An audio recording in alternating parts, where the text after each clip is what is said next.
Hey, Yankees fans. Hope you're all having an amazing day. If you love the Yankees and you're not subscribed yet, what are you waiting for?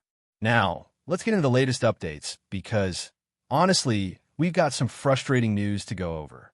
First things first, the injury bug just won't leave Yankees camp alone. Clark Schmidt gave everyone a bit of scare, but thankfully, he threw a bullpen session today and said he felt great. That's a huge relief because, let's be real, the Yankees can't afford to lose another arm. Schmidt himself reassured fans, saying the team is just being smart and cautious, and that he wouldn't be throwing if there was any major concern.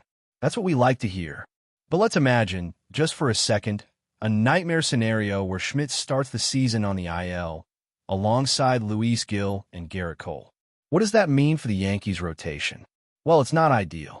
The top two spots are locked in with Max Fried and Carlos Rodon, two guys who ended last season really strong. Fried had a rocky start to his second half, but turned it around in September, posting a 2.14 ERA in 5 starts for Atlanta. Rodon also had a solid September, pitching to a 2.20 ERA in his last 5 starts. So, at least the top of the rotation looks stable. But after that, things get shaky, real shaky. This is why losing Cole for the full 2025 season is such a massive blow. Some people have tried to downplay it, but let's not kid ourselves. He's irreplaceable. In his final 12 starts last year, Cole had a 2.76 ERA over 71.2 innings. Imagine pairing that with Fried and Rodon right now. That would be a dream. First things first, the injury bug just won't leave Yankees camp alone. Clark Schmidt gave everyone a bit of scare, but thankfully, he threw a bullpen session today and said he felt great. That's a huge relief because, let's be real, the Yankees can't afford to lose another arm. Schmidt himself reassured fans, saying the team is just being smart and cautious, and that he wouldn't be throwing if there was any major concern. That's what we like to hear. Bottom line, the Yankees cannot afford to lose Clark Schmidt. If he goes down, 3/5 of the rotation is gone, and that's a disaster. Rodon will start opening day, Fried will take game 2, but after that, it's a mess. And if that wasn't enough, here's another issue. Paul Goldschmidt left today's game after 3 innings because of back soreness. He said it's nothing major and that he could have kept playing, but Boone decided to play it safe. I get it, it's spring training, but anytime a guy says his back is acting up, it's a little concerning. If Goldie starts the season on the IL too, man, that would be rough. All right, enough of the negatives. Let's talk about some bright spots from spring training. First up, Jason Dominguez. He had a rough start to spring, but over his last 8 games, he's heating up. 3 home runs, nearly a .400 batting average. This kid is legit. When he gets locked in, he's dangerous. Last year in the minors, he hit over .300 when he got into a groove. He's going to be a special player. Ben Rice is another name to watch. He's brought his spring average up to .279, has 4 home runs, and is absolutely crushing the ball. A really solid showing so far. And how about J.C. Escarra? He's making a strong case for the backup catcher role, hitting .368 with 3 homers this spring. Love to see that. Now, I wish I could say the same for Anthony Volpe. He's hitting just .139 this spring in 36 at-bats. That's not going to cut it. I'm expecting a big year from him, and he needs to turn it around now. He was once the number 6 prospect in all of baseball. He's got the talent. We saw the power in his rookie season, and we know he can hit for average too. But he has to figure it out. Oswald Peraza has been disappointing as well, hitting .190 this spring. I really thought he'd take control of the third base job, but that hasn't happened. Meanwhile, Oswaldo Cabrera is making a strong case to be the starter at third. He's hitting .333 with 2 home runs, showing some serious power. If the season started today, he'd be my guy at third base. So, to wrap it up, Dominguez, Rice, Escarra, and Cabrera are looking great. Volpe and Peraza need to pick it up. And the injuries? Well, let's just hope they stop piling up because this Yankees rotation is already hanging by a thread. Now, let's dive a little deeper into some of the key storylines coming out of Yankees camp because there's a lot to break down. Clark Schmidt's health is a major factor for this team. If he's fully healthy and ready to go, it stabilizes the rotation significantly. But if he misses time, the Yankees are going to be in trouble. Think about it. Without Cole, Gill, and potentially Schmidt, you're looking at a rotation where 3 spots are filled with question marks. That's not how you want to enter a season where expectations are sky high. Schmidt made significant strides last season, proving that he could be a reliable arm in this rotation. He finished the year with a solid 4.64 ERA over 159 innings, striking out 149 batters. Those numbers might not jump off the page, but for a guy who was making his first full season transition into the starting rotation, that's a strong foundation to build on. If he takes another step forward in 2025, he could be a key piece. The biggest thing for Schmidt is his ability to limit damage.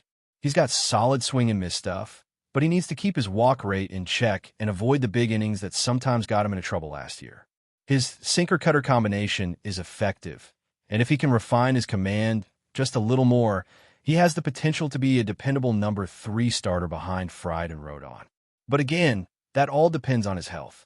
If he starts the season on the IL, it forces the Yankees to rely on Stroman, Carrasco, or Warren, none of whom are exactly sure bets. When the Yankees signed Marcus Stroman, it was a bit of a controversial move. Some fans loved it, pointing to his past success and the fact that he's a proven competitor.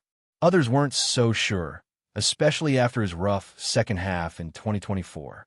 And then came reports that the Yankees were shopping him before spring training even began. That's not exactly a vote of confidence. Now, here's the thing with Stroman. When he's on, he's really good. In the first half of last season, he was pitching like a Cy Young candidate, with a sub 3.00 ERA through May. But after that, something changed. His command wavered, his ground ball rate dropped, and suddenly, he wasn't fooling hitters the way he had been earlier in the year. Spring training is always a mix of excitement and anxiety, and this year is no different for Yankees fans. The injuries to the rotation are a major concern, but there are also some promising signs, especially with Dominguez, Rice, and Cabrera stepping up. The Yankees still have a few weeks to sort things out, but one thing is clear. They need to get healthy, and they need a few key players, especially Volpe, to start producing. If they can do that, they have the talent to make a serious run in 2025. But before we continue, please remember to join our channel and give this video a like. Your support allows us to keep bringing you the latest news about the New York Yankees. Feel free to share your thoughts on the news in the comments. Imagine Kris Bryant, the former NL MVP and World Series hero, donning the iconic pinstripes of the New York Yankees. It's a tantalizing thought for baseball fans, and the rumors have been heating up. A potential move to the Yankees would not only shake up the MLB landscape, but could also bring Bryant back to his peak performance. But is this just a fantasy, or could it be a reality? Let's dive into the details of the speculation. Bryant, now with the Colorado Rockies, has faced significant challenges since signing a massive 7-year, $182 million deal in 2022. Injuries have plagued his time in Colorado, limiting his ability to perform at the level fans once expected. After missing significant time in 2022 and 2023, the 31-year-old has expressed some regret about his decision to join a team that wasn't built to compete immediately. So, why the talk about a trade to New York? The Yankees, long known for their aggressive pursuit of top talent, could be looking for a boost in their lineup. With the loss of key players in recent years, they may be eyeing Bryant as a potential solution for their outfield and third base struggles. A healthy Kris Bryant could offer the power and consistency the Yankees need, particularly in a right-handed bat to complement their roster. With Bryant's history of MVP-level performances, he could be just the spark the Yankees are missing. But let's not get ahead of ourselves. Bryant's trade clause and recent injury woes might complicate any potential move. Would the Yankees be willing to take on his hefty contract and risk the same injury issues that have hampered his time in Colorado? There's also the question of whether Bryant would even agree to leave a team he's committed to, especially after signing such a lucrative deal. The Colorado Rockies might not be contenders, but Bryant still holds a strong position within the organization. As the rumors continue to swirl, Yankees fans are left to wonder, could Kris Bryant make his way to the Bronx? With a possible reshuffling of the team's roster on the horizon, This is one story that's bound to keep fans on the edge of their seats. Whether this move materializes or fades into another off-season speculation, it's clear that Bryant's future in baseball is as intriguing as ever. That's it for this update. If you enjoyed the video and want to keep receiving exclusive news about the New York Yankees, please subscribe to our channel and give us a like. We always appreciate your comments and opinions. See you in the next video.